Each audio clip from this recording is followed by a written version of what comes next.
नमस्कार आपण मानक daily life with Odia channel को स्वागत। चलतु आज जानिबा 30 अगस्त रे कौन रही इतिहास, किंतु ता पूर्व आपण माने एही चैनल को प्लीज दया कर सब्सक्राइब कर दियंतु जदि आपण माने एही चैनल रे नुआ अछंती।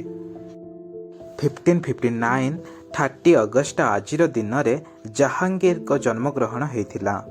जहांगीर फतेहपुर रे जन्म ग्रहण करथिले। तांकर अन्य नाम होची मोहम्मद सलीम। आजिर दिन को आमे स्मॉल इंडस्ट्री डे भाव में पालन करिथाउ। दिवस आमे क्षुद्र शिल्प को प्रोत्साहन देवा पाई पालन करिथाउ। एही क्षुद्र शिल्प को जदि आमे प्रोत्साहन देबा एहा आगो को जाए बहुत बड़ बड़ शिल्प हेबार मध्य संभावना रही।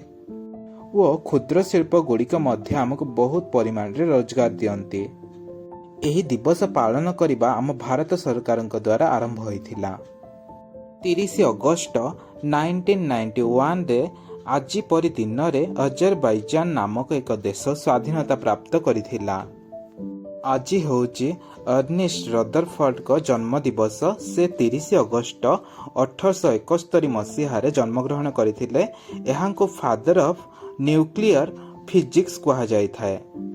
ए अल्फा और बीटार आविष्कार करथिले। एहा सहित से प्रोटॉन मध्य डिस्कवर करथिले।